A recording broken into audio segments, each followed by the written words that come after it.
ৰাতিপুৱাতে ঘৰলৈ মাছৰ বেপাৰী এজন আহিলে। শিঙি মাছ ৰাখিলোঁ। খুৰাজনে ধুনীয়াকৈ বাছি কুচিও দিলে। 600 টকা কেজি। আপোনালোকৰ এইফালে কেনেকৈ জনাবচোন। সেয়ে এতিয়া আহিলোঁ পাকঘৰলৈ। ৰেচিপিটো আপোনালোকৰ লগতো শ্বেয়াৰ কৰোঁ বুলি ভাবিছোঁ। ফুলকবিৰে বনাম। মই নাজানো শিঙি মাছ কেনেকৈ বনায়, মাক সুধি ল'লোঁ।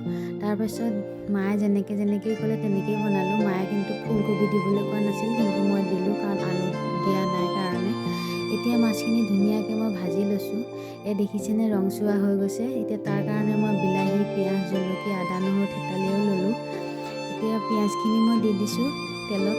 মাছখিনি ভাজা তেলতেই মই দিছোঁ। মাছখিনি ভাজি হোৱাৰ পাছত এতিয়া পাঁচফোৰণ কেইটামান দিছোঁ। এতিয়া তাতে খুন্দি থোৱা আদা নহৰু পেষ্টখিনিও দিলোঁ আৰু 2টা জলকীয়া ফালি দিছোঁ। বেছি জ্বলা দিয়া নাই, ছোৱালীও খাবৰ কাৰণে। তাৰপিছত এটা বিলাহীও কাটি দিছোঁ। তাতে মই নিমখ হালধি আৰু জিৰা ধনিয়া গুড়া অলপো দি দিছোঁ, যাতে সোৱাদটো আৰু অলপ বাঢ়ে। আৰু এতিয়া ধুনীয়াকৈ মই এইখিনি সিজিবলৈ দিম কম জুইত। অলপমান পানী দিছোঁ যাতে বস্তুখিনি গলি যায়, গলি গৈ ধুনীয়াকৈ সিজি আহে, কাৰণ তেলত বেছি অলপ সময় লাগিব। তাৰপিছত ধুনীয়াকৈ হৈ যোৱাৰ পিছতে বইল কৰি থোৱা ফুলকবিখিনিও মই দি দিছোঁ।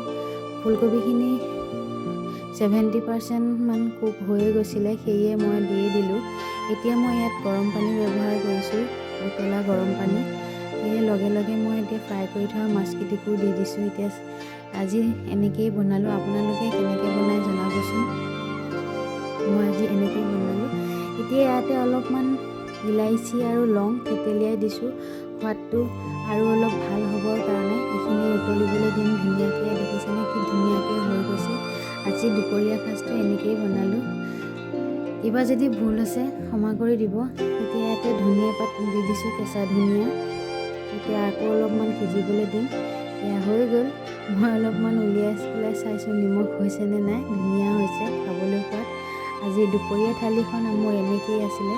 ভাত আছিলে, শিঙি মাছৰ ফুলকবিৰ জোল আৰু ধনিয়া বুটৰ চাটনি আছিলে, তিতা কেৰেলা ফ্ৰাই আৰু বিনছ ভাজিছিলোঁ। আজিলৈ ইমানেই। Bye bye.